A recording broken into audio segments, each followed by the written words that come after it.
Hello, I'm Dory. Okay, so phones on silent, other phones on silent. Busy Josh. Too bad this isn't vodka. Should we just start? Yes. Okay, 3, 2, 1. Did you get that? I'm so Also, ich verstehe nur Bahnhof. You only understand train station? It's all Greek to me. Understanding Train Station. Living Between Cultures with Josh and Phelan. Welcome back to a new episode, everyone. I'm Feli. Welcome back, everyone, and I'm Josh. You're like, is she going to do the whole intro? I was going to say, I was waiting for you to time. do the whole thing. Well, I'm a German living in the US. As you guys probably know, I'm the German girl in America. And I'm an American who's living in Germany, so I'm the German boy or American boy in Germany? Yeah, I don't can't know. even say it right. Maybe like German guy. I feel like girl is yeah, kind of the replacement for guy too, right? Girl is like boy and guy equivalent. Yeah, you're right. I feel like boy is too much of like a little boy, you know? Right? Like, Yeah. German guy, yeah, guy. Yeah. Oh well. We're back with No, a I'm new not. episode. We keep saying German guy. I'm not even German. I'm American. American guy. American guy in Germany, in Munich man. to be precise. And actually, that's today's topic. I think we should just jump Yeah. right in there because a few months ago we did an episode that was called Josh in Germany because you moved to Munich, Germany from Cincinnati, which is where you're originally from. Exactly. You moved there at the end of December, early January. Well, you flew in end of December. Yep.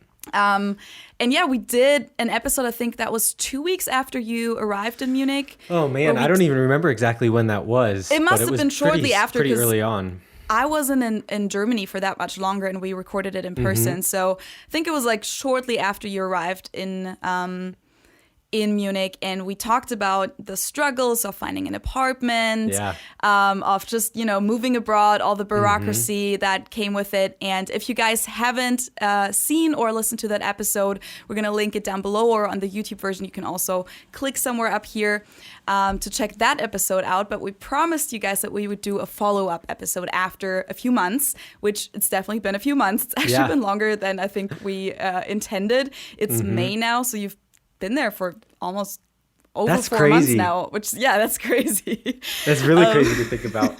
Because time is flying. I almost feel like I've been in a time warp because pretty much the entire time I've been here, it's been on lockdown. Yep. So it's definitely, wow, it doesn't feel like it's been practically 5 months. I know, right? It doesn't feel like that to me either. Like, I feel like I was just home in Germany and it was just Christmas. I feel like it probably is also kind of, we have maybe a mixed, not mixed, but a false sense of time since you were here in Germany some, and then I was back in the US for a week during Easter. So we've seen each other, and then we also talk every week because of planning for the podcast and also recording. So you're kind of besides my family, you're like my touch point back to Cincinnati.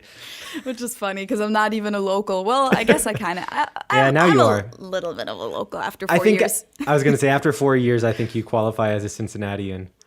That's cool. Nobody has ever said that to me, but I like it. I like that label. But yeah, so basically we wanted to just give you guys a little update as to what happened in the past few months for Josh. And also we asked you guys to ask questions to future Josh, which means it's present Josh now.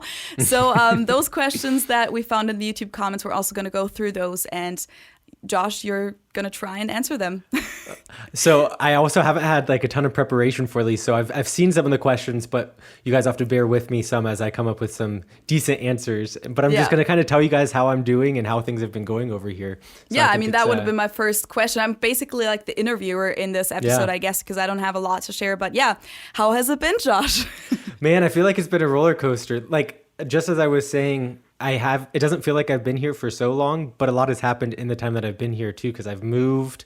I mean, now I'm only working from home technically, since we just got an email last week at work saying with the current coronavirus situation in Germany, they're really wanting everyone to work from home if at all possible. So that's been a change. Really? Yeah. Like so before that, you went into the office at least like once a week, right? Or even more than that. Yeah. So the way that we were doing it before was 1 week in the office, 1 week working from home. Oh, okay. Yeah, I got that one. Okay. But now it's really pretty much like 90% working from home, and then every once in a while, if I have to go into the office for something, I'm allowed to. But we got like self-tests that we have to do before we go into the office now, which is good. But yeah, that's definitely been a change. And also, I mean, I have new roommates now, so that's been an adjustment. It's just a completely different atmosphere. About that last time. Because like last time you already knew that you had that temporary WG, the shared flat, and then you didn't know if you would be able to find another place after that. I think we did talk about it in between in other episodes, but can you just tell us how you went about finding another apartment? And Exactly. No. Exactly. Genau. So yeah, the way that I went about finding this apartment, which is now my long-term apartment, I'm actually one of the Hauptmieter in this apartment. There are two of us who are like the main ones on the lease, essentially. But was through Wege gesucht again, which I think we talked about in the first episode. That's how I found my first shared flat here in Munich. And I think that's probably the way that most people find shared flats in Germany. So that was a huge resource for me. So while I was still living in my old place, I started looking for open rooms essentially in other shared flats, and I had a couple interviews. Most of them were just over Skype because of coronavirus and everything. But this one, after seeing the pictures, I actually was able to send them a link to our first video that we did together on your YouTube channel. Okay. So they could get an idea of who I am. And then they saw the video and said, sounds interesting. So they invited me to come over. So that's the one where you also spoke a lot of German. So they probably that's definitely a good thing to send in as like an application item. Yeah, no, for sure. And it was cool because they had seen it and we got to talk about it a little. But yeah, I got super lucky with this flat as well. It's really big for Munich standards. I mean, we have a living room, which in the first place isn't common in flat shares. And then additionally, the living room is huge. It's 30 square meters, which I don't know what that is in square feet, but it's pretty big. Well, if you're watching the YouTube video, we'll have to put the conversion for you guys. But I have this great room, which you guys can see in the background on YouTube as well. I actually just finally got doors for my cabinet, or for my wardrobe. So that was like one of those steps where I feel like, okay, now I've arrived. I finally like went to IKEA. I went and got something, and now like my room is starting to come together. I definitely need some wall hanging still though, because it feels very white and very empty in my room. So yeah, do you still need a lamp? What's it called? Lampenschirm. What's Lampenschirm? Oh, lampshade. Lampshade. Yeah, I see a lot of For cables what? hanging down. Oh yeah, there. Well, like your ceiling light. I see a lot of cables. I think my ceiling light. I don't need a lampshade. What I need is more light bulbs. Oh, okay. So it's supposed to. I think it was from my previous the Vormieter, so the person who was living in the room before me. But if you're watching the YouTube video or if you're just listening, I have a like a chandelier type thing, which is just a whole bunch of cables hanging down, and I only have one light bulb. So okay. I need to get some more light bulbs for it. But yeah. One thing after the other. But generally, yeah, I was able to find the flat. I had my interview. It went well. I only had one interview with them. I think they interviewed 2 other applicants. How many other interviews did you have for other apartments? That's a good question. I think 2. Okay, so I mean... You found something really quickly then. Yeah. That's awesome. And I knew, like, this was the area I wanted to be in. I was looking at another apartment that was over in Bogenhausen, which is another part of Munich, which is a lot quieter than the part of town that I'm in now. And I went and visited them and actually saw the apartment in person. Yeah. And after going, they decided to go with someone else, so I didn't get that room. But in hindsight, that's a good thing because I don't think I would have been happy in that part of town. I need the hustle and bustle of the city. Yeah, which, you're super close to Odeonsplatz and Hofgarten and the English Garden. So like super close to downtown, basically to the city center and like the park. So you have a lot of space to just walk through and meet up with people outside, which is still a major thing in Germany right now because there's still so many restrictions. Yeah, so I mean, I go to the English Garden. I mean, when it's not raining, I pretty much go on a run every night, and it's. I mean, it's a really nice part of town, and I'm really happy that I was able to get this apartment, and I get along with my roommates well, and. Like I said, it's definitely a different experience because where I was living before, there were 2 of us who were working, and 2 of them were students, so there was. It was a little more lively, we'll say. But then in this current flat, we all work, and we're all working from home. So it's like office, and then in the evenings we hang out together. So it's a lot of being around each other. But the good news is we get along. And you have a lot of space. And you even have 2 Yes. bathrooms, you said, right? Yeah, Which is, super amazing. luxurious. We have a really small kitchen, but we have 2 bathrooms. So 2 of us share one bathroom and 2 share the other. So yeah, that's awesome. I it's mean, a pretty like good setup. as a Munich native, I would say that's definitely like the jackpot. Like the location, but also the size. And of course, it's like somewhat pricey, but Munich is just in general very expensive to live in. Yeah. And for that, like it's not even overpriced. It's like No. a regular price, I would say, for the size. I would agree, and I think, it would be interesting to know what your perspective is on this, but I mean, as far as like American rents are concerned, I don't feel like I'm paying too much more than I would pay for a nice apartment in Cincinnati. Yeah. No, that's right. So- I mean, there's like some expensive neighborhoods in Cincinnati, and usually like apartment complexes in the US come with like more, like you get more, like usually you have like in some apartment complexes you have like a gym included or like a pool even, like your old apartment complex had an outdoor pool even though Yeah. it wasn't a super fancy place, or you know, like common areas even, which that's not very common in Germany, but yeah, as I said, Munich is one of the most expensive cities to live in Germany, and you have like one of the major locations that you're in. So Yeah, I don't really think need a that's too common expensive. area when I have the English Gardens right next to me. So. Exactly. No, that's cool. So what else is there to talk about? What about all the bureaucracy stuff with like your Aufenthaltstitel? Yeah. I mean, as we've talked about in the past, German bureaucracy is a bitch. I mean, Yeah. it's this big operation and it moves really, really slowly, which I think has been a surprise for me. I knew that the whole process was going to be very long and drawn out. But I've been very surprised at how long it has been. I still don't actually have my card. blue with card? my residence. Yeah, my blue card. Okay. It's in process. So I've like my Aufenthaltstitel, my residency. I don't know if residency permit is really the true translation, but my Aufenthaltstitel has been approved, but I don't actually have the card yet. Okay. So I'm trying to think. Last time we talked about this, I think I had applied online, like sent in all of my documentation, and then I got the email back saying that the processing time is, I think, up to 12 weeks. Please don't ask any questions. Yep. So then the 12 weeks went by and I hadn't heard anything. And then 14 weeks went by and I hadn't heard anything. And then just all of a sudden I got an email saying, please send us these 2 documents that we still need. And I sent them in, and then they gave me an appointment, which was for the week when I was in the US. Oh no, So, I didn't even know that. Yeah. It wasn't really that big of a deal because I saw right away, and then I emailed the lady right back and said, "Hey, unfortunately, that won't work for me. Is there a date sooner or later that I can get set up?" And we got it set up right away. I will say, like, as far as the German bureaucracy is concerned, it's slow, but it's very clear. Like, I mean, there's a process, and the process is followed.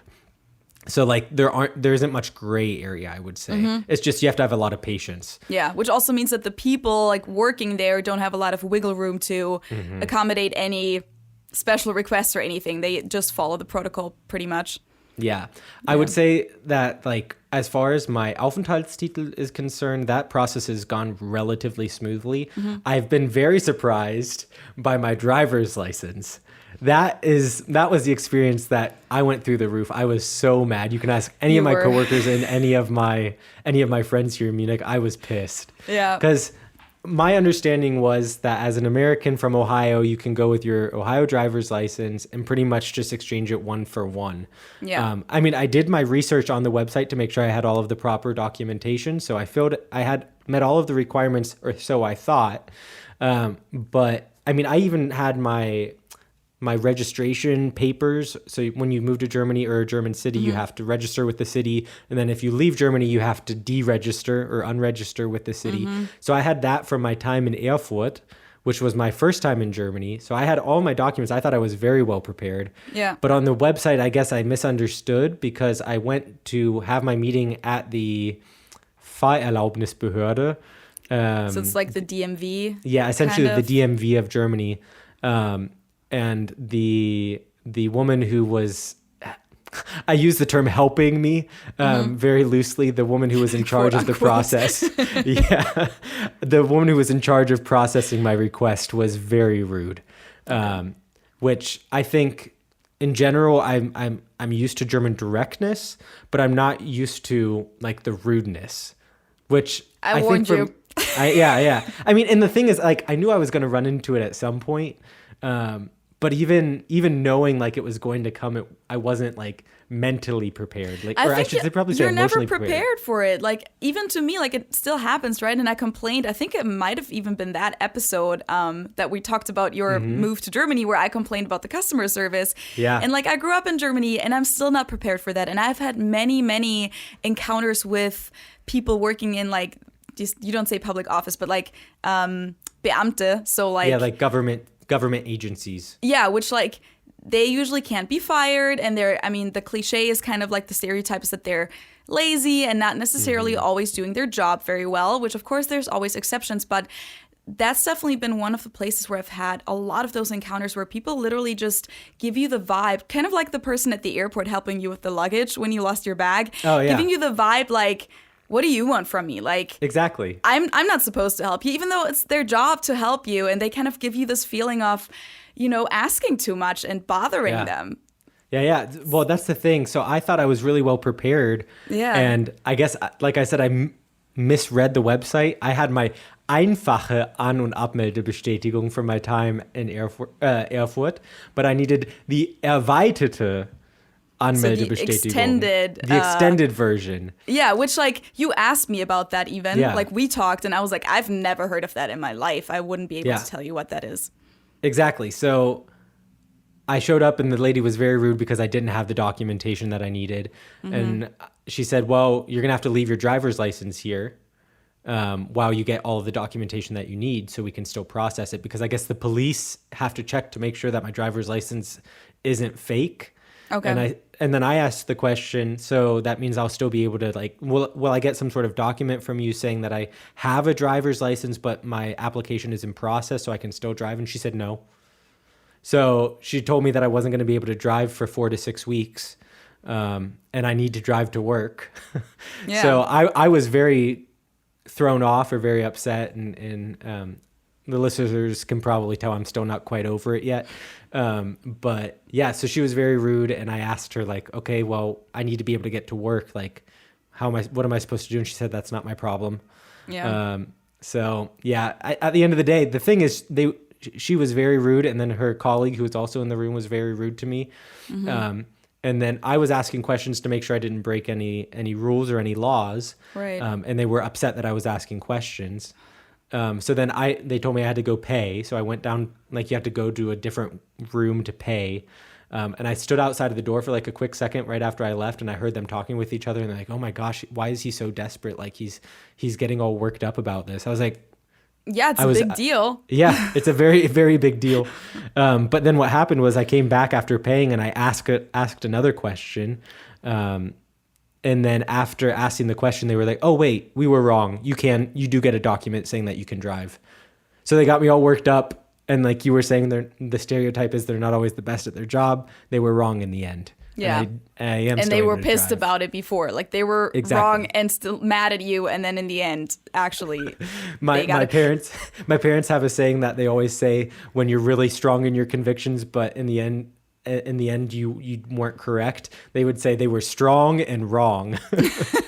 But so did you leave your driver's license there then? Yeah. So my driver's license is currently, so my driver's license is currently still in the office, and I just have a paper that I have to have with me when I'm driving. Okay. While I collect all of my documentation, which I now have all of my documentation besides my driving record from Ohio. It's so complicated. But you requested that, right? I did request it. So basically, I think we need to explain this because in the episode with Heen also, which was the 2 episodes ago, he also has an Ohio driver's license, and he also moved to Munich or to Bavaria, to Freising, and he was able to just transfer that to a German driver's license, no problem, no issues at all. So why was it different for you? The difference between my story and Heen's story is that I've lived in Germany before. So Heen's... For some reason, that makes a difference. I don't understand why, but... I don't understand either. I mean, the understanding I have is that you have 6 months of living in Germany that you're allowed to drive with your U.S. driver's license. After that 6 months expires, you have to apply for a German driver's license, or you have to apply within that period. What they needed to confirm is that I wasn't already in Germany for 6 months prior to applying this time. Okay. So they needed proof that I came to Germany and left Germany in less than that 6-month time period. So that's why they needed the An- und Abmeldebestätigung, so the registration and the unregistration with the city, to be able to prove that. At least that's my understanding. It's very complicated. So my advice would be is if you're going to be in Germany for more than a couple months, get your driver's license the first time, because I think it'll make things easier. And the thing is, it wouldn't have been a problem if I had been in Munich prior, if my prior stint in Germany had been in Munich. But because it was in another city, they don't communicate between the cities, so they didn't have access to the records. So I had to get the records. Yeah. So I had to get records from the other city. Germany's supposed to like just communicate about the registrations. Like that doesn't even seem to make any sense that one city, like they should know that, okay, this person deregistered with the other city and now they're registered with this city. They should know where people are moving if they have the system in place in the first place. Because, like, what's it for otherwise? Yeah. But okay, oh well. But to make a long story short, I think I have all of my documentation now. So I just have to get another appointment at the DMV and hopefully be able to get my driver's license. Okay, good. Fingers crossed. But I don't know if I'm going to get my American one back. I asked the lady if I'll get it back and she said, I don't know. Hopefully. Yeah. I mean, what? So if you don't get it back, you'd be able to drive in the U.S. with your German one then, I guess. Yep. But that's weird. So I think I'll be able to get it back. Moving to Ohio, there's the same agreement, or I think actually with the German driver's license, it's the case in most states, or at least a lot of the states in the U.S., that you also just go to the DMV, which in Ohio is called BMV for some reason, the Bureau, how do you say Bureau? Bureau. The Bureau of... Motor vehicles. And like in the rest of the U.S., it's the Department of Motor Vehicles. Anyway, you just go there and you bring in your German driver's license, and I think I had to bring probably my passport and I think my green card at the time or whatever visa you're on. And I didn't even need an appointment. I just went there. It was like with like the waiting numbers, waited for a little bit, gave them all my stuff, paid my fee, and got like a temporary Ohio driver's license right away on like a paper, and then they sent me the real one 2 weeks after. So it was a lot less complicated. I think it's funny too. Go ahead. So I was just going to say, like, about the not getting your other driver's license back, I've heard that from people, and I think I've read that online, that you're not supposed to be able to keep your German driver's license, but they gave me my German driver's license, which I was very glad about, because now I have a German and an Ohio one, which I feel like it should be like that, because... Makes sense to me. Yeah, because, like, I don't want to go back home where I'm a citizen in Germany and only be able to drive for 6 months, you know what I mean? Yeah. Like, that'd be ridiculous. I don't know. It's all so complicated. It's hard to keep it all straight. But like I said, I've had less issues with my Aufenthaltstitel than I've had with my driver's license. So it's who knows? Who knows? It's hard to keep it all straight. But what I was going to say was, it's funny because people in the U.S. will complain that people at the BMV are very rude, like the people who work there. No. They're so nice compared to the German Behörden. It's a whole different level. Can't even compare it. Oh, that's crazy. But is there anything else you want to share before we get into the questions that the viewers and listeners asked us? I'm trying to think. I was able to purchase a car. I don't know if at that point I had talked about getting my car. I don't think I had my car yet. No, you didn't. That was a pain in the butt. Why? Oh gosh, you guys are getting all the good Josh stories that I've been complaining to my friends about. The German car salesmen apparently don't want to sell cars. No, German people in general are not good salespeople. I mean, in my opinion. I mean, I work in sales. I know some good German salespeople. But like in like just regular, even just at regular stores, not as much. It's definitely different. I don't want this to be a German bashing episode, but I definitely have had some interesting experiences. So I went and I drove like a good 45 minutes to go check out this car that I was interested in. And I got there like a half hour before they were closing. Was it so it was a dealership? It was like a small dealership, but it was still a dealership. Landau an der Isar, I think. Or is it on the... No, I don't know if it's on the Isar. No, I think so. Yeah, is it on the Isar? I don't want to I drove all the way wrong. out there. Yeah. And I did a test drive, and then I came back from the test drive and wanted to negotiate because I liked the car. And the guy said, well, we're about to close, so we'll give you a call back. And then they never called me back. So I didn't buy that car because I wasn't going to call them back because then I'd lose my negotiating position because then I'd be showing too much interest. So then I talked to my coworkers, and one of them had a connection at a dealership near Munich. So I went and I didn't go. I just called his connection and tried to set something up for me to come check out a car I was interested in. The car wasn't on their lot. He had to get it from another lot. He said he'd call me back. He didn't call me back. So I called him and I said, hello, I'm still interested in that car. When can we set up a test drive? He said, I'll get it to you soon. I'll call you back. So then he finally called me back. Eventually, it was a lot of back and forth, but he said, I finally have the car on our lot. You can come by after work and take it on a test drive. I went there. I saw the car. It's a BMW. I'm not a huge car guy, so I wasn't like looking at all of the details. Shame on me. But I went on a test drive, came back. I liked the car. We started to negotiate, and the guy had to check with his boss because I demanded too low of a price, and he was giving his boss the details and just says, oh shit. He grabbed the wrong car from the other dealership. So it wasn't even the car I was actually interested in, which, like I said, my bad for not realizing that. They were very similar, but still different. Different models or? Yeah, different models. Like, for example, the one that I was interested in and the one that I ended up buying has a sunroof, whereas the car that I was taking on the test drive didn't have a sunroof. So it was a big durcheinander, a big chaos, a whole bunch of chaos. And eventually they got the right car there, and eventually we settled on a price, and now I have a car. And now you're a BMW driver, which I like am to a Germans, BMW that driver. means something. To Americans, that doesn't mean something. Being a BMW driver is connected, like that's like a phrase that we use that's connected to a lot of stereotypes, like mainly bad ones, but also, I mean, I guess it can be good in a way too. Like BMWs are definitely, cars that a lot of people want to drive. What's the word I'm looking for? Like they have a good reputation. No, they're like, they're valued cars. It's a valued car brand, obviously. But especially in Munich, where BMW is located, you'll see a lot of BMWs, not just because it's a fairly rich city, but also just because a lot of people work for BMW or their parents work for BMW, and then they get the cars cheaper. They get like a yearly lease or whatever.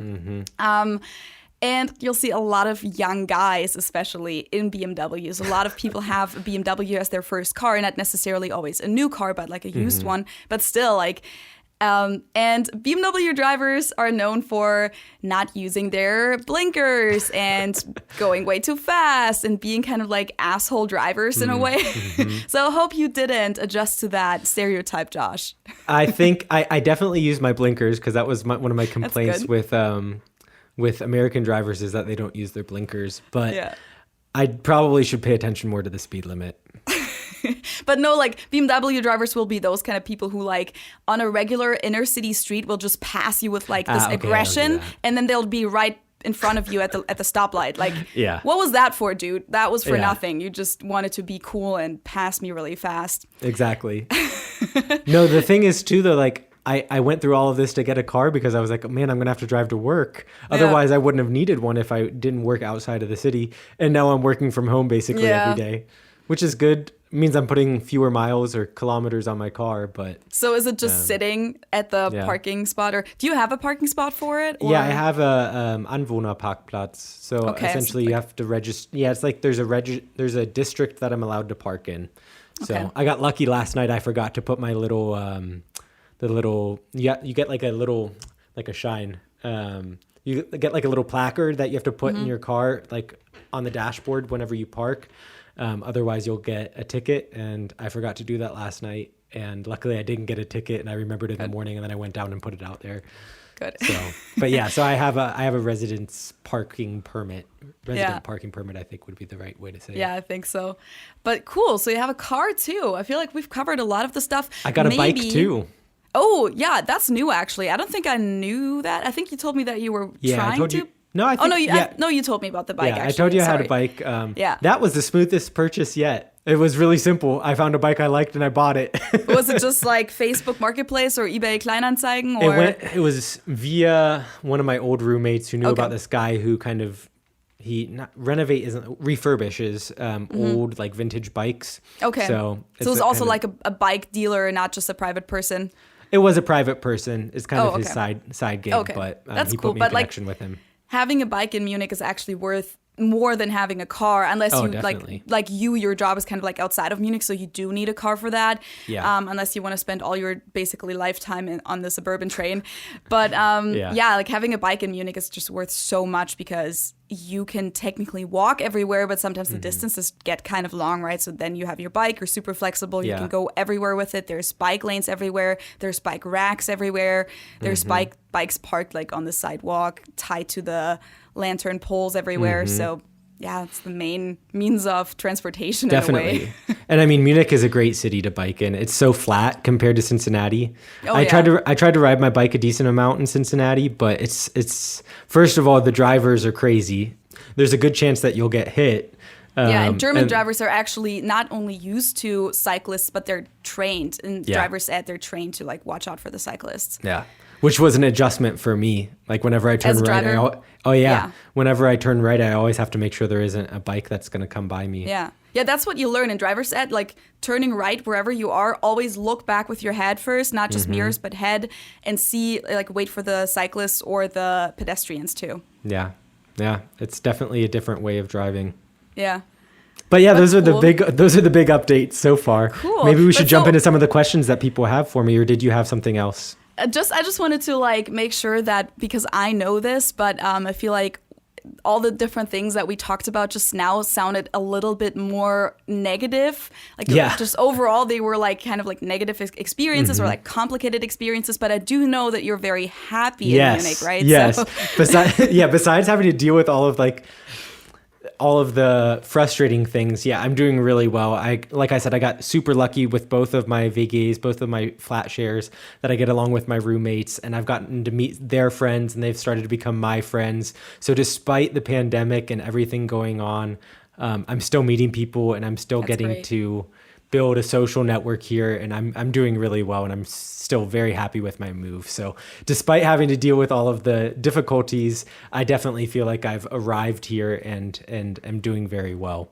That's awesome. And like it feels different this time than it did before, right? Oh, definitely. Whenever you were in Munich just temporarily. Oh, yeah. Yeah. It definitely reminds me more of my time in Erfurt. As opposed to the last few times I was here in Munich, because I live with people. So you were in Erfurt once and then in Munich twice, correct? Exactly. Yep. And each time it was like 3 months or less. Yeah. Yeah. Which, that's just not enough time. Or even just, if you know that in the back of your head, you're just not going to be open enough to actually make friends like you are right now. Yeah, and I think also, I mean, for me, it's easier to make friends because I know that they're going to be longer term friendships, but also in general, Germans are more reserved in their friendships. So if they know that you're only going to be there for 3 months, they'll still do stuff with you and they'll still be friendly to you. But I think that the level of friendship that people are willing to offer is going to be deeper if they know that you're going to be here a little longer term. Yeah, I agree. That's weird too, because like I go different about having friendships whether I'm in the US or in Germany. Like in Germany, when I'm there, I feel like I would probably have the same feeling. Like if I met someone and they're just there temporarily, I probably wouldn't even really bother to open up to them, you know? And in the US, I'm different. It's kind of like what we talked about. I think we also talked about it in that episode, but also in different episodes, how we kind of have slightly different personalities in the two countries, the two cultures, the two languages. And that's actually part of it. It's funny that you said that. I never really thought about that. But German friendships are just in general targeted towards being more long-term, like a lifelong friendship. And that's probably why they're like, well, you're only going to be here for 3 months, so... It's funny that I say that too, because most of my friends at this point, or like my closest friends, aren't German. Okay, which is also kind of common because you have like stuff in common with them because they're not from there, and they might not have their lifelong friends there from kindergarten like other Germans do. So that happens a lot. I mean, I have a lot of international friends in Cincinnati too for that reason.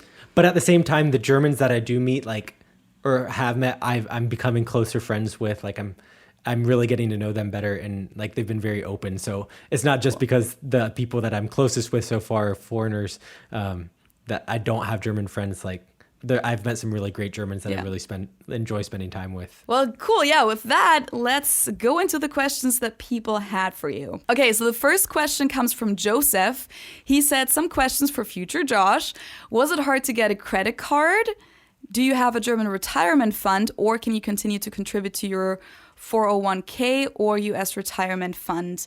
And then, okay, more about the vaccine. So let's start with the credit card thing. Yes. Do you even have a credit card? I was going to say, I don't have a German credit card. I just have my debit card from my bank, which was a really simple process because I already had a German bank account from my time when I lived in Erfurt. So it literally was just changing the address on the account. Do you want to say what bank it's with? Yeah, so I also have an online bank. I didn't go with like your traditional German banks. So I have an account with N26, which is all online, which is really convenient. And yeah, it's been a really simple process. So I have a credit card. I also have it set up on Apple Pay, and there's been a lot more contactless payments that are taking place in Germany. Wait, did you just say credit card or debit card? I probably said credit card, but I meant debit card. Yeah. I mean, it's confusing because it's still a MasterCard, which is right. The same with German or American. Gosh, I keep messing up which country I'm talking about, but it's the same with American bank accounts too, that you have. Like in Germany, usually they're just the Maestro. The German debit cards, EC-Karte, usually aren't a Visa or a MasterCard, but they're usually just Maestro, which is like, I think it belongs to MasterCard, but it's a different thing. I don't even know. I don't want to say anything wrong. I've also been, and maybe this is an opportunity for you to teach me some about Germany. What is the difference between a debit card and an EC-Karte?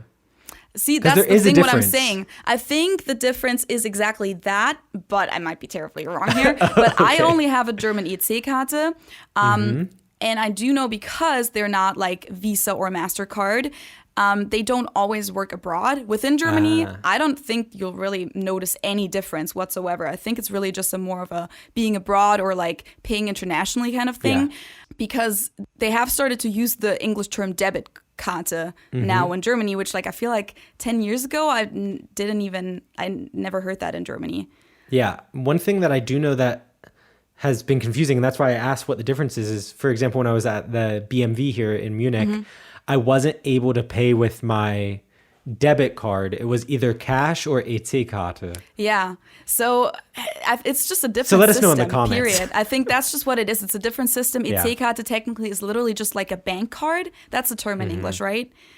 Where to me, a bank card is a debit card. So basically, guys, let us know in the comments below, because I feel like a bank card is a term that might refer to what we call EC-Karte. In a way, it's like EC-Karte is just, it's a card that gives you access to your Girokonto, to your bank account, and nothing else really. It doesn't have any other perks or anything. To answer Joseph's question, which hi Joseph, by the way, we know him from Patreon.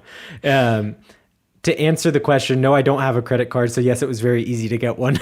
But also, you don't really need a credit card. No. That's why you don't have one, right? Because it's not necessary in Germany, really. Exactly. It's not really necessary. And that's another difference between my old apartment and here. I'm trying to pay more cash because I need 50-cent coins for the washing machine. So I wouldn't want to use a credit card as often. Yeah, but also you don't need to. We talked about that briefly in the last episode, in the other episode. You don't really need to build a credit score in Germany, which is like part of the reason why also a lot of even younger Americans in the US try to get a credit card as early as possible, because that helps them build a credit score. Whereas in Germany, that's not necessarily really. Yeah. I mean, one thing that is kind of disappointing is that I'm obviously missing out on some of the credit card perks that you get in the US. Like the benefits of just using your credit card, but at the end of the day, I don't really need it. Yeah. I think there was another part to Joseph's question though, regarding retirement savings. It's a very complicated system, like going between Germany and the US as far as retirement is concerned. So in my situation, I no longer have an American contract. I essentially quit at the American location and got a German contract. So I wasn't sent from the US to Germany. If I were sent from the US to Germany and still had an American contract, I think I would still be able to contribute to the 401k/retirement plan from the American version of my company. But since I'm in the German system now, I don't have access to the 401k. I would still be able to pay into an IRA, which is an independent retirement account, I believe, up to a certain amount that the American government says that you're allowed to pay into it. But I'm also in the German retirement system now. So there's a monthly contribution that's taken from my paycheck and given to the German retirement insurance is essentially what it's called. And if at some point I were to move back to the US, I think I have to pay into the German system for 2 years. But after I've been here for 2 years, I would be able to get that money back. Okay, that's good. So- that was going to be my next question because I didn't even know that. Yeah, so I would have to do more research into it, but at this point I'm going to be here for the foreseeable future, so I haven't looked into it too much, but I definitely know that there is an opportunity to apply for that money back. But That's cool. That means that if at some point I decided to come back to Germany after moving back to the US, I would be starting from zero again. Right, yeah.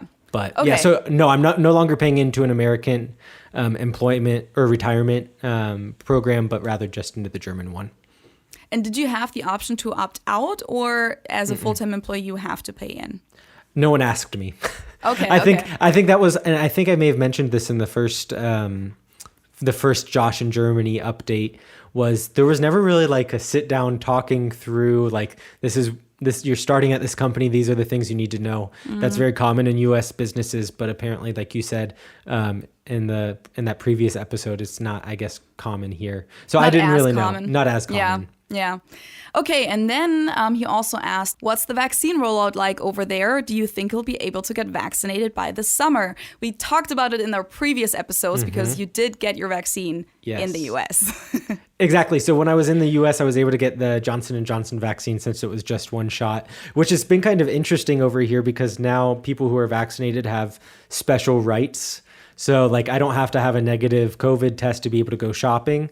Which I don't think we ever mentioned that was a thing in Germany, but that was a thing recently that you weren't able to like go to get a haircut or go to a regular just clothing store or something without a negative COVID test. Yeah.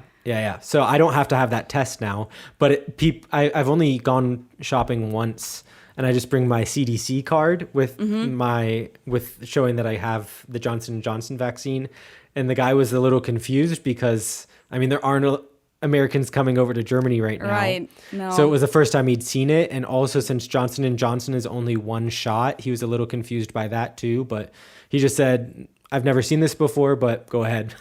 But so like, I feel like maybe you'd be able to get that transferred to your German Impfpass, which do you have a German Impfpass? No, I don't. You should probably get one. Yeah. Because I think this is going to be such a big topic in the future, and a lot of people are going to be confused by the white CDC cards because everyone in Germany has this little booklet that's yellow, and you usually get that at birth, and then you keep it throughout your life, or sometimes it gets full. Like I actually have my second one now because my first one was full. But all the shots that you get throughout your life are documented there, and that's usually nowadays what you have to bring as proof that you're vaccinated against COVID. Exactly. So I'm currently I need to make an appointment with a doctor anyway. So I'll definitely talk about that and see if the doctor has any tips for me on how best to handle that situation. I feel like they might be able to maybe transfer it over because it's, even though the Impfpass is like an official document, it's also not that official. Like all they do really is sometimes they put the little stickers there, but for some shots they don't even do that. They just like sign it. The doctor just writes on there what vaccine you got and what date and then signs it, period. Exactly. So I don't think I live with a doctor, and I've talked to a couple other doctors, and they said that I shouldn't have any issues with any of that. Good. So I just have to go and do it now. But yeah. But I was going to say, as far as the vaccine rollout is concerned, there are people who are, most of my friends are a couple years older than me. So I'm about to turn 25. Like people who are 26, 27 here have already been able to get at least their first shot. Not all of them, but I know quite a few people who are around my age or around our age who have been at least able to get their first shot. So we should by the summer... back up a little bit because like at first it was super, super slow in Germany, the vaccine rollout. It was not going very well. It was pretty embarrassing actually. Now I think they're finally at about 25% of all adults who've at least had the first shot, which we're a lot farther in the US with that. But yeah, like it's finally picking up a little bit, which is good. And as you Yeah. said, like my parents, they're both over 60. They finally got their first appointment for next week. Like even Really? for them, yeah. That's 'Cause surprising. that's all they're over 60, but that's it. They don't have any health conditions, so they weren't in the first priority group for the longest time. And just like I think last week or something, they kind of opened that up a little bit more. Yeah. And whenever there's like extra appointments now, people are able to just get those appointments, even if they're not in the priority group. I don't even know. It changes daily pretty much. But yeah, finally. Yeah. I have to say I don't have any other friends though my age, and I'm 27. Who have been vaccinated yet. Like, not close friends, at least. I know some it's who hit are or miss. about to get their appointments, but nope. And I mean, I'm already fully vaccinated with my 2 shots of the BioNTech Pfizer vaccine. So, yeah, kind of lucky that I live here. Definitely. And like there are currently restrictions on the amount of people that you can meet with and what they're talking about now. And I think if you're vaccinated, you no longer count as a person in like the head count of people who are allowed to meet. Because there were contact restrictions. You were only Yeah. allowed to meet with a certain amount of people outside your own household, etc. So now I think it counts for people who've already had COVID in the past 6 months. So it's those people, the recovered people, and the ones who've been vaccinated that like don't count towards that head count, as you said. Exactly. It's So I have I'm to not a say it's real really person anymore. complicated though. Yeah, you're not a person. It's really complicated in Germany though. Like they change the rules every single week is what it feels like at least. Yeah. I haven't really been able to catch up with it anymore. It's I have really to hard say. it's really hard to keep up with it. Yeah. So the next question comes from Lothar and the question is, Frage an den zukünftigen Josh, was vermisst du am meisten an Amerika? So question to the future Josh, what do you miss the most about the US? Oh man. Like I said, I'm generally doing really well. So like, So you don't miss anything? I don't miss a ton. I think what I miss most is the general ease of living in the country where you grew up, where you don't really have to think about things.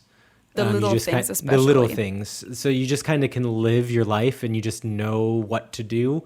I think one thing that comes to mind is like recently we had the 1st of May, which is a holiday in Germany, and it was on a Saturday. So that means that all of the stores were closed.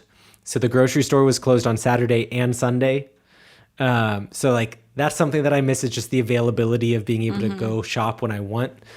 Even like under normal circumstances here in Bavaria, the grocery stores close at 8. And that's really early if I want to go on a run after work and then like just want to use my full evening. Yeah. So that's definitely been something that I miss is the availability of just being able to go shop. I'm trying to think if there's anything else that I've mentioned that I've really missed. Besides my family and like seeing like my friends from Cincinnati, generally there hasn't been a ton that I've missed. Yeah. I mean, hopefully it's going to stay like that. That's awesome. That's what you want when you move abroad, right? You don't want to feel homesick. That's great. And about the whole like what you said about the ease of living in the country that you grew up in, you guys should check out our, I think it was 2nd or 3rd episode that was called Adulting 2.0, Yes. where we talked about exactly that, how like suddenly you're in this new country and you feel like you not only have to deal with this other language, but with these little things like how to get gas, how to behave at the grocery store, how to behave in like just regular social situations where suddenly people do it differently in this other country and you feel kind of dumb and lost sometimes. Yeah, no, for sure. Like, I just think of 2 things that have been weird for me is like ordering pickup or like ordering carry out over the phone. I'm just so used to doing that in English, not in German. Like, I don't feel like I know the words that people would normally say. You don't know the lingo. Okay. Yeah. Like, Yeah. because like, I mean, in English, I would just say I'd like to order something for carry out. But like, what's the best way to say that in German? Like, I'm trying to think right now. what I always say is, ich würde gerne bei Ihnen etwas zur Abholung bestellen. Yeah, zum Abholen is maybe Well, yeah, what zum I would Abholen say. is what I or say. I don't Germans say zur also Abholung. love using the English term to go. Yeah. So maybe eine Bestellung to go or something like that. I don't know. But like, you wouldn't use the word. It's weird. Like, I don't know. It's just like finding the right lingo that most people would use to not sound weird. Or maybe it's and zum Mitnehmen. Zum Mitnehmen, I think, Yeah, is a good way to say that. But like for me, when I say zum Mitnehmen, it's when I'm already there. If I'm Yeah, it's calling not- on the yeah. phone, Yeah, you're to calling make ahead. See, I don't even know. I'm lost. Yeah. I don't think we have a lot of like specific phrases for that because it's not that common in Germany, or at least it didn't used to be that common pre-COVID. yeah. I mean, it's a thing, but like, usually you either order for delivery or you go there. Exactly. So it's been that's like a weird thing. Like, it's not that I don't know. It's not like I miss something per se, but just the ease of like knowing what to say. Yeah. I can make myself understood. That's not the Oh, yeah, for problem. sure. But like, what's the right way to say it? Yeah. Another weird thing that happened was yesterday. I drove through the drive-through. It was my first time going through a drive-through, or as they call it in Germany, a drive-in. Yeah. At Burger King. Burger King. Okay, I was wondering because we don't even have that many drive-ins in Germany. Yeah. It was really weird for me because I'm so used to ordering. I mean, I don't go to fast food that often in the U.S., but it just was weird to order like a Whopper. But like, what's the right German way to say Whopper? I don't even know. Whopper? Whopper? I just said Whopper. Yeah. And like the weird thing was, I ordered a plant-based version. Mm-hmm. So it was called a plant-based Whopper, but I was like trying to use a German accent on it. Oh, like, they called it plant-based in Germany? I didn't even know that. Okay. It's called a plant-based Whopper. Plant-based Whopper. Ich hätte gerne ein plant-based Whopper. Oh my God, that sounds so wrong. That's funny though. I mean, in the US, you have drive-thrus not only for like your most common fast food places, but for a lot of other restaurants too, like Starbucks, just regular, even they might be chain restaurants, but they're not necessarily what we would consider typical fast food in Germany. But they still have drive-thrus here in the US, at least in the Midwest where there's all this space, which is, I have to admit, very convenient. And I started to do that a lot here too, which I don't think I've ever myself driven through a German drive-in. I just love that they're called drive-ins here in Germany too, because Germans can't pronounce through. Yeah, but also for McDonald's, they're called McDrive. Oh, okay. Did you know that? No, I didn't. But for you Germans, when an American hears drive-in, they think of like a drive-in movie theater where you go and you sit in your car while watching a movie. Which for us is a Autokino. Ah, yeah. Yep. Makes sense. But yeah, so I generally don't miss a ton, but like I said, just the ease of kind of everyday life of knowing what to do. Makes sense. Okay, so Rob actually sent us a pretty long message, or it was a YouTube comment. He's also an American who moved to Germany 20 years ago. He lives in Nuremberg. So he said, welcome to Bavaria, because Nuremberg is also in Bavaria. And he said, I would be very curious to learn more about what type of work you're doing. Yeah. So, I mean, my background, I studied industrial management and German studies at university, and I now work as a project engineer for an automation company, essentially. So I quote projects for automation solutions. That's kind of, it sounds more complicated than it really is, but but yeah, that's what I do. That's my daily bread and butter, is working on automation solutions. So figuring out what robots work for what applications and then telling people how much that costs. Okay, Patrick asked, my question for the future Josh is, will you pay taxes on a German scale, American scale, or rate, or both? I'm not asking how much money you make, just curious about the way taxation is approached as an expat. Yeah. You could ask how much money I make. I'm just not going to tell you. But no, so that's a good question. It's a little confusing. I'm not a tax expert, so if what I'm telling you ends up not being true, it's obviously important that you inform yourself and talk to an actual tax expert to get proper advice. But the way that it works, according to my understanding, and I haven't had to submit a tax return either in Germany or in the US for the income that I've made in Germany so far, because it's all been in 2021. But the US taxes Americans no matter where you are in the world. So technically I am required to pay American taxes, but there's an agreement between Germany and the US that avoids double taxation. So essentially I pay my taxes here in Germany, and then I have to prove to the United States government that I've met my tax requirement from the US in Germany. So the amount of money that I would have to pay in taxes to the US, if I can prove that I've paid that much to Germany, then I'm fine. But I'm paying German taxes at the German tax rate, which is more than the US. So I won't have that issue. It's just a matter of filling out the forms. So I have a question. So if you lived in a country where the taxes are lower than in the US, would you have to pay the difference to the American My understanding then? is yes. Okay. My understanding is yes. Interesting. And if there's not an agreement between the U.S. and the country that you're living in, you have to pay taxes in both countries. Which I feel like that'd be like such a dumb decision to like then move to that country. Yeah. If you have the choice. But so you still have to file an American tax return. Yep. And then I also Okay. have to report all of my bank accounts to the IRS as well. Okay, so Robert said, for Josh, after a few months, is there any American foods or drinks you miss that are not available in Germany? Have you made any traditional American Midwest foods for your roommates as close as possible with the available ingredients in Germany? So that's a great question.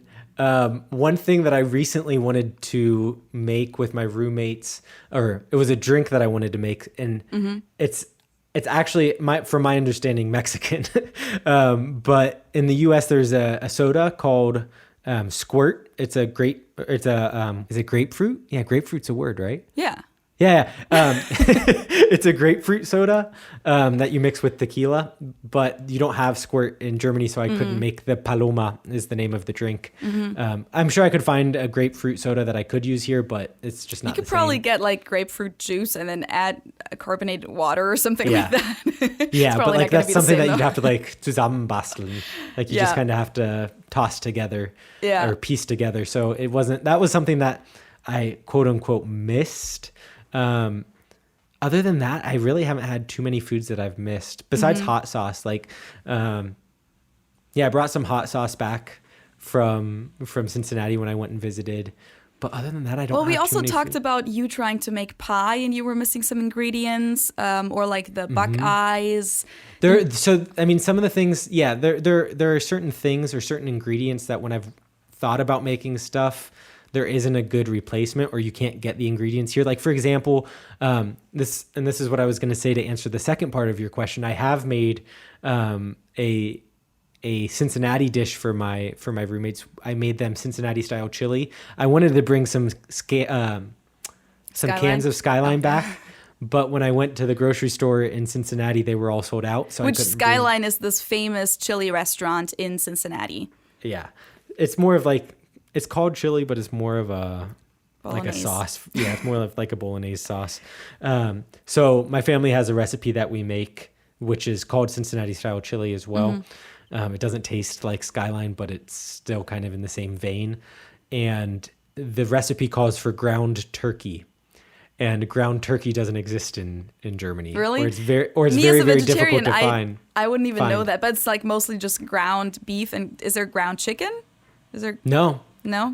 There's not ground chicken in the U.S. that I know of. Okay, either. I don't eat meat. I don't know those things. But so what did you replace it with? So I was going to replace it with ground beef or like gemischtes Hack, Yeah. which is like a mixture of ground beef and ground pork. But, and this is something that I've had to get used to as well. Oftentimes, since I live in the city too, and there's not like big grocery stores, it's more smaller ones. Sometimes you'll go and the meat section is sold out of what you need. So I went and there wasn't any ground meat of any sort. So then I went to the freezer section and I got a meat replacement. So we made vegetarian. Oh, It didn't taste anything like it was supposed to. okay. Because also like I couldn't find the beef stock that I would also need for the recipe. There were a couple other things that I had to replace. So it didn't taste anything like it was supposed to, but it was still really good and everyone enjoyed it. Yeah, did you overcook the spaghetti so that it would be I didn't. okay? Because like I tried not to. I think I've bashed Skyline Chili before on this podcast. Yeah. I don't remember, but I think so. But like basically they have different dishes that they put their chili or their bolognese sauce on. And one of the main dishes is the three-way, which is basically spaghetti with then the chili on top and then a whole bunch of shredded orange cheddar, which like to German eyes just looks really, really wrong and really artificial. But also the spaghetti is like really overcooked. It's just really, really soft. It kind of, to me, tastes a little bit like baby food. So you didn't do the whole overcooking experience for them. No, I didn't. Well, the thing was, I mean, one of my roommates is half Italian, so I had her check the pasta to make sure it was fine for her It was taste. al dente.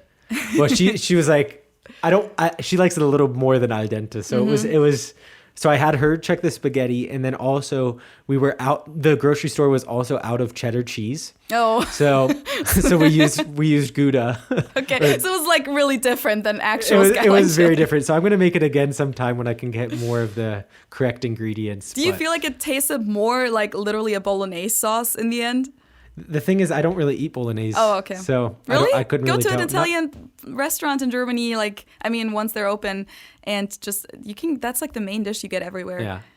I mean, it was delicious. Everyone said that the food that I made was very good. That's good. It just didn't taste like my mom's recipe. Maybe that's a good thing. I mean, nothing against your mom's recipe, but if Yeah, it's yeah. like anything like Skyline, It's not really. I feel like most Germans and most Europeans who've tried Skyline chili or Cincinnati style chili in the US did not like it. Yeah.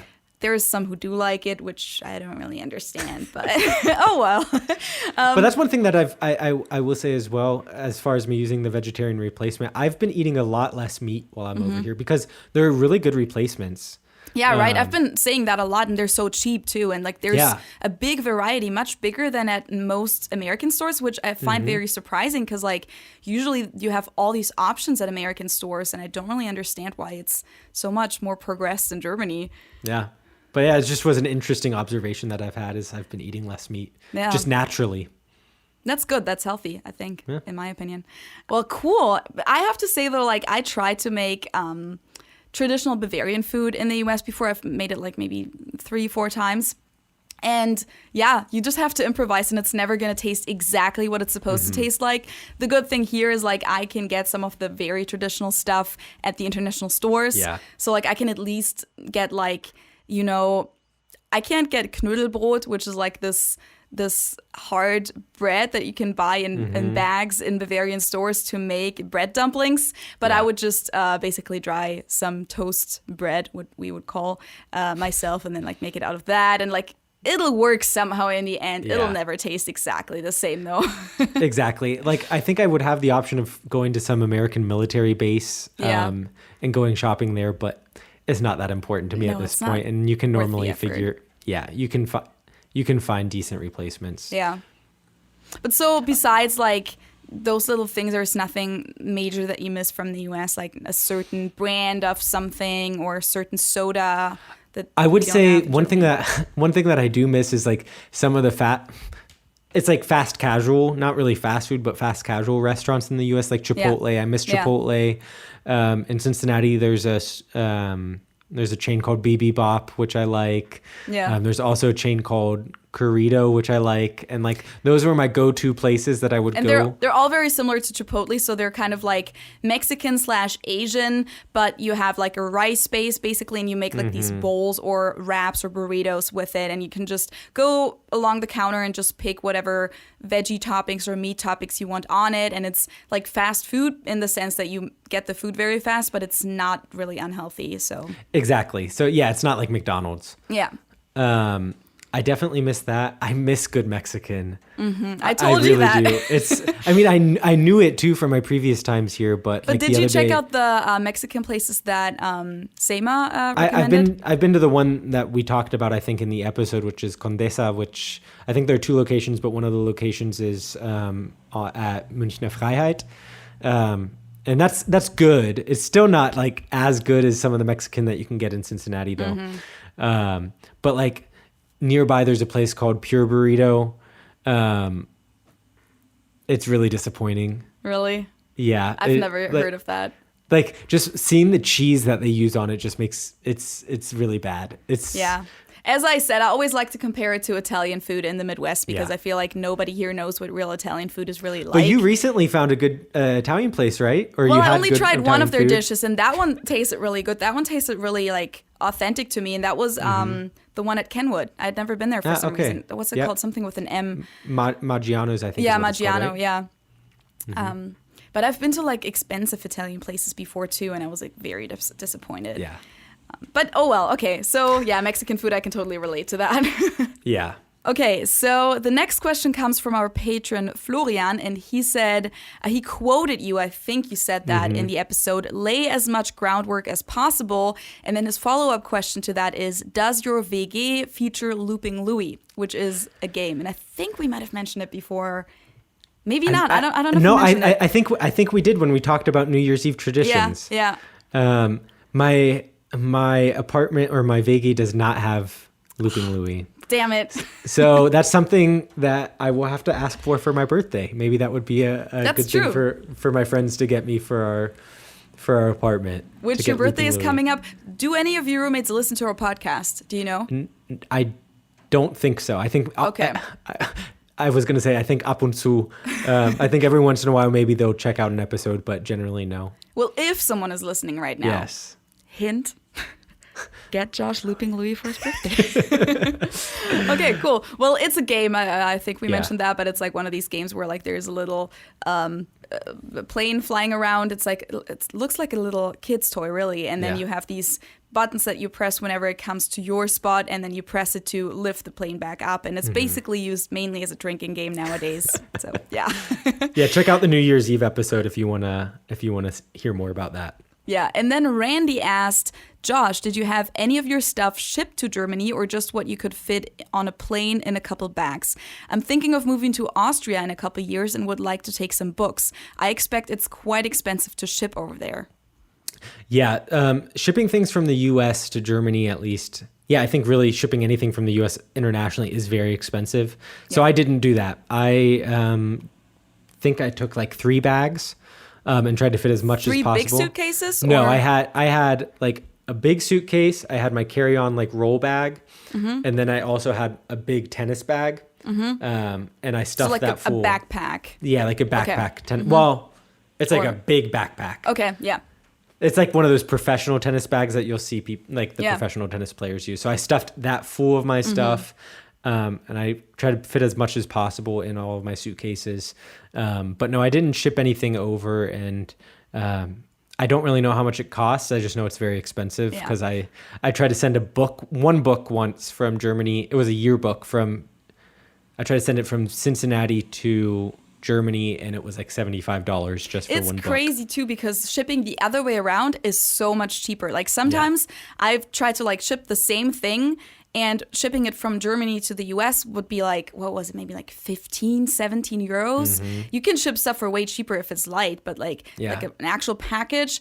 And then the same thing from the US to Germany was like, as you said, like 75 or something. I think that's their like flat rate price.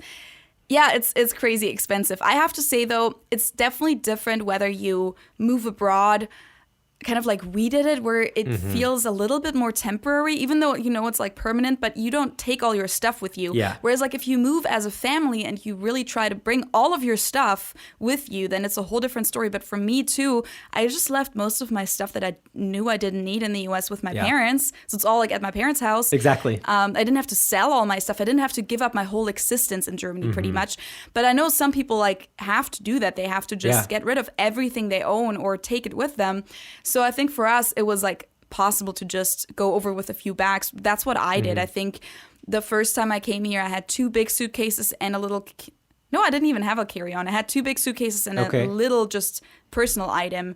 And then that was it. And then like obviously every time I went back to Germany and back to the US, I would bring like maybe 2 or 3 more pieces. And then over time, I just bought more stuff in the US. Exactly.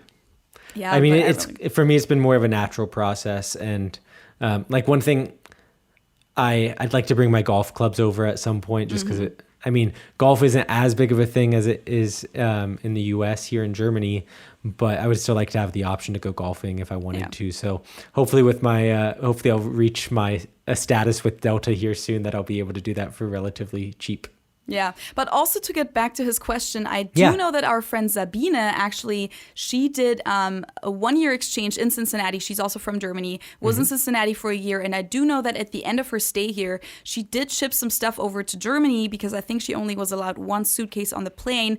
And she did that with some cheaper service. It was in USPS. And I think she drove to Chicago for that, if I remember correctly. She drove somewhere to then like bring her package there or packages. It was much cheaper. So maybe just if you want to ship stuff from the US to Europe, inform yourself about alternative options that aren't USPS. Exactly. I'm sure there are cheaper ways to do it. You just have to do research and figure out what makes sense for you. Okay, well, there were some other like more general questions underneath the video. I just like went through all the comments, and like found some other questions that were there. So one person asked, and the commenter is just called SD, so I don't know what their actual name is. But the comment says, Josh, please let us know in a future episode what you thought about Dinner for One. Austrian here, we also watch it every year, and I think it's such a great tradition. We all still cry with laughter every year. Happy New Year. So, well, actually, this might have been underneath the New Year's Eve episode. Yeah. But anyway, what did you think of it? I thought it was funny. I think you were really underwhelmed. Yeah, I was definitely underwhelmed. I mean, it was funny. I don't understand the hype behind it, though. I mean, that's the same with But if you grow up with it, you can... Yeah. You're supposed to watch it without any expectations, really. That's like, if you have all these expectations because we used to talk about it on the podcast and just in life. The thing is, if you watch it as a kid, you think it's funny. And then you watch it as a drunk teenager, you think it's hilarious because you're drunk. Because you watch it on New Year's Eve and usually you already have some alcohol in your system. So yeah, and I think if you get to know it that way, you can't stop liking it. You'll just think it's funny every single time you see it because you have all these funny memories connected to it. You know what exactly. I mean? It's more of a part of a tradition than the thing in and of itself. So I mean, I could appreciate it for what it is. I just didn't think it was particularly fun. I mean, it was funny, but like I just think it's exactly. And I think it's funny that it's become such a part of the culture. Like it's just a cultural icon at this point. My coworkers were just quoting it the other day. Yeah. Yeah. So yeah, I mean, I thought it was funny, but nothing. As I would say, it's nothing to write home about. You weren't very impressed. Yeah. Okay. Then Adam actually had a question for me. He said, I always wanted to ask Feli if Americans ever say bye Felicia to her. How do we explain this to German listeners? The thing is, I don't even really know where Bye Felicia came from. I think it initially came from a movie or TV show, and then that became a YouTube clip, or was it Vine? Oh, it was like some like internet clip that went viral. And it's like, I honestly don't, I've watched it like once. I don't even remember the whole scene. But basically someone uses Bye Felicia just as in like, get out of here now. Like, it's just a very strong bye. I don't even know how to... I would say it's like a funny, but at the same time, kind of forceful way of like, if you're in an argument and how do you explain it? I'm trying to think if there's like a German equivalent that has like the same tone to it, but I can't really think of anything. So like the whole concept of a Karen, like if someone's going to be a Karen, someone who's over the top, like always wanting to talk to the manager. You can call someone a Karen who isn't a Karen, whose name isn't Karen. It's kind of the same thing with Felicia. Like the person doesn't necessarily have to have the name Felicia, but you can say bye Felicia. Like if people will say that to anyone. Exactly. Yeah, it's not related to the name, but it was like really popular, I think, in 2015. So shortly before I came to the US in 2016. So people still use that phrase all the time at the time that I came here first. And whenever they found out about my name, they were like, oh, bye, Felicia. Yeah. And people will still sometimes use that with me for fun, or sometimes it's kind of like lame and they'll be like, oh, have you ever heard the phrase bye, Felicia? And I'm like, no, really? No, never heard of it. Huh? What are you talking about? But sometimes it's funny too. Like I've ordered carryout before and like they know your first name for the carryout order. And they'll hang up saying like bye, Felicia, or they'll write on the box. Like I've definitely had several people write on my carryout box like bye, Felicia. Or like one person said hi Felicia once with a smiley face. So yeah, funny. People use that, but it's really not in a rude way ever. It's just funny. Yeah. It's not really that annoying, to be honest. Like at the beginning, I thought it was funny that people always had like a small talk topic to talk to me about right away, and then like good for me, it kind of faded out. Like the trend isn't as common anymore. Yeah. Yeah, I feel like, I mean, Felicia isn't a super common name, so when people hear it, there definitely is the immediate association with bye, Felicia. And like, also, it seems like it's not only, but also a common name in the Black community. So sometimes people are surprised when they then see me that I'm not Black. Yeah. Which, like, you know how there's like certain names that are just more common among Black people. And apparently Felicia is one of those. But I also know white girls here in the US that have that name. So I guess it's both. Yeah. I definitely would say it's both, but I definitely would associate the name Felicia more with like a Black name quote Yeah, unquote. but also people are oftentimes very surprised when I then say I'm German and they're like, wait, Felicia isn't a German name. And I'll be like, I'll have to explain, well, yeah, we pronounce it different, Yeah. but it's an international name. You can find it in French, Italian, Spanish, Yeah. whatever. Yeah, we would say Felicia in German. Some people might pronounce it Felicia, which more like an S sound, Yeah. but my parents decided that my name is pronounced Felicia. Yeah, it's the same thing with like Joshua. It exists in German, but just pronounced differently. Exactly. Someone else commented, Piccadilly commented underneath the other video where we complained about the customers, or where I have to say I complained about the bad customer service in Germany. He said, Willkommen in Deutschland, Feli, so welcome back to Germany. Wie sagt man so schön, how do you say, ein Taschendieb in der USA ist höflicher als eine deutsche Kassiererin. So, what's Taschendieb again? Pickpocket. Oh yeah, so a pickpocket in the US is more polite than a German cashier. I won't say it's accurate. 100% true, but it definitely is close. There is some truth to it. Yeah. Another question by the same person, Piccadilly, is I have a question for both of you. You often switch between the US and Germany. Have you not also had the experience when you wake up after sleep that you do not know where you are? Definitely. At least in my situation, I mean, I think that's one of the weirdest experiences is traveling like over the ocean. Yeah. Like you wake up in one country and then you go to bed in another. Right. And it's not like Germany and France. It's like you wake up in Germany and then you go to bed in the US. Yeah. So when I wake up, normally like after that first night, I'm confused when I first wake up. Yeah. But I think that's true. Like when you go and visit anywhere really, and you wake up that first time, you're like, oh wait, where am I? I remember when I first moved to my current apartment, in my old apartment, I would get out of my bed on the one side, and now on this one, I get off on the other. Yeah. And I accidentally went right into the wall because it was in the middle of the night and I had to go to the bathroom. Yeah. But yeah, I definitely get a little confused when you go back and forth. Yeah. What about I have you? to say, yeah, I would say it's the same, but only for like a short amount of time, maybe a couple days or something. But whenever I travel back to Germany and I stay in my childhood bedroom, also, yeah, the beds are on different sides. I have that issue too. But sometimes it kind of feels like the first moment that I wake up, it feels like I'm almost like dreaming because it's almost like, oh, am I dreaming of my childhood right now or am I actually here? Yeah. Because it's such a flashback. Like, obviously, you're so familiar with this place, especially since like my parents never moved anywhere else and they kept my bedroom the same way as it was, which is good for me. But I'm like there and it's so familiar on the one hand and yet so weird. Like, it's not the place where I wake up every morning, but yet I have all these memories connected with it. So usually I wake up and I'm like, wait, dream? No dream? Am I actually here? Oh yeah, I'm actually here. Oh yeah, I remember now. You have to like, you really have to, it's like pinch myself, am I dreaming, Yeah. you know? Yeah, no, that's true. That's funny. Yeah, but I mean, Well, also, we don't travel back and forth that much. No. I mean, you just moved to Germany, but you're not going to be in the US every other week. So it's going to be every few months. So it's not really. I think, I mean, for most people who live abroad, like I know some Americans here who haven't been back to the US in 3 years. Okay, So yeah. I think we do have somewhat of our tunnel vision of like, this is just normal for us. Right. So, but yeah, I mean, it's not like I'm 1 week in the US, 1 week in Germany, 1 week in the US. Yeah, it's not 1 like week in people who Germany. travel for business and they're constantly somewhere else. Like, Yeah.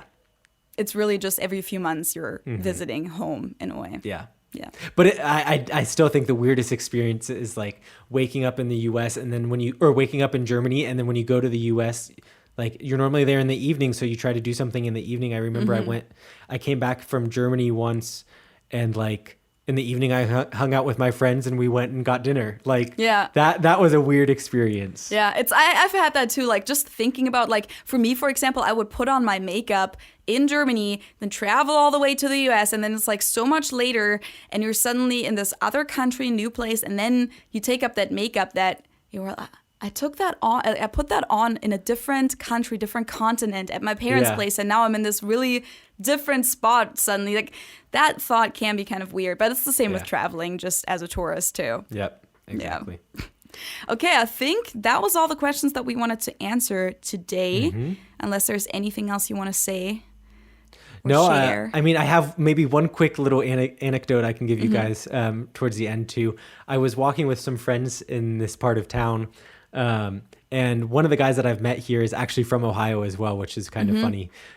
He's from Cleveland and I'm from Cincinnati, so it's kind of like the northern southern thing. You can tell he's from Cleveland by the way he talks too.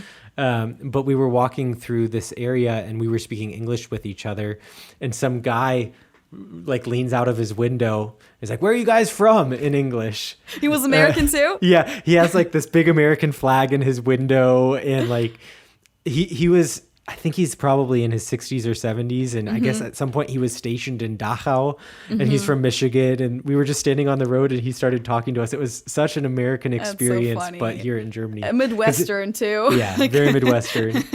But yeah, it just was a weird experience, but... That's funny. Yeah. I also feel like, just a little comment on that before we wrap it up. Americans do that so much more than Germans do it. When Americans find each other somewhere else in the world, they're always like, yo, you're American too, I'm American too, let's be best friends, kind of. I mean, they don't say that literally, but it's kind of like that vibe. When two Germans meet each other somewhere else in the world, it really depends on the context and the person itself, but it's very normal to also just hear someone else speak German, realize that they're from Germany, and just not even approach them or say anything. Yeah, which Americans wouldn't is do sad that. a little bit.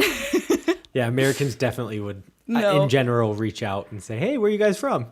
Like, I've had my friends be like, when I had American friends with me, like traveling the US or something, and suddenly there's like German tourists somewhere, they're like, wait, do they speak German? And I'll be like, yeah, they speak German. Go up to them, say hi to them. I'm like, no, what am I supposed to say? Hi, I'm from Germany too. How rare. It's also because Germans do travel a lot, so wherever you go in the world, you're always going to find German tourists. Unless it's for COVID reasons, but usually. But yeah, that's definitely, that's a cool anecdote though. I like that. I think that's it for this week. I hope Yes. that you guys enjoyed hearing kind of how things are going for me here in Germany.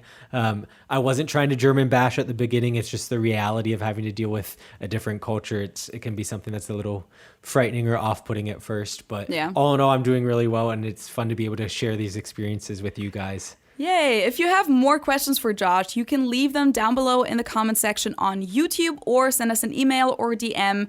The email address is understandingtrainstation@gmail.com, and our Instagram is also just understandingtrainstation, one word. You can also just follow us there. We don't post a whole lot. Actually, now that I'm saying that, I'm going to record a quick Instagram story. Yes. Okay, I just recorded the Instagram story, but besides that, where can they support us, Josh? Yeah, so if you guys also want to support us, you can also subscribe to our Patreon, which is a monthly subscription service, essentially, where you give us a certain amount of money each month and you get a little bit of extra content. And we also have we need to stop calling it a Q&A because it's not a Q&A. We have a hangout each month with our Patreons where we just kind of have a Zoom meeting. I think we've used Google Hangouts the last couple times where we just get to talk to you guys. And if you guys have questions, you can ask them. And it's kind of a fun little group that we've developed there that we get to see once a month. So if you want to join on Patreon, it's patreon.com/understandingtrainstation. In addition to the Patreon, we also have something called Buy Me a Coffee. So if you guys don't want to do a monthly subscription, but still want to give us a little money to help support us, you can buy us a coffee or a beer. I'll probably use it for beer money. Yeah. But it's just a one-time gift that you guys can give us. It is at buymeacoffee.com/UTS podcast. Thank you guys so much. If you do want to support us, also you can obviously subscribe on YouTube, Apple Podcasts, Spotify, or I think sometimes it's called follow instead of subscribe. You can also leave us a review on Apple Podcasts if you want to. And I recently read through those reviews and they were super nice. So did you read through the German ones or the American ones? Is your phone just still registered in the US? I think it is still. I don't know which one I read. I mean, the comments were in English. Okay. That's probably the American ones because iPhones, I think it's the same for Androids, but I don't know. But with an iPhone, you actually have to register your iPhone in the area that you're in, the country that you're in. And then you'll get different apps on the App Store and stuff like that. And when your phone is registered in Germany, you can see different reviews on Apple Podcasts, which I just realized a couple of weeks ago. But I read through the German reviews in my browser. So, thank you guys for those too. Yes, they were super nice. So thank you guys for leaving those reviews. And make sure to leave us more. It makes us really, really happy. Maybe we'll be able to go back to a weekly schedule at some point. But for now, it's every other week. So you're going to hear us again in 2 weeks on Thursday. Until then, stay safe, everyone. See you then. Tschüss. Ciao.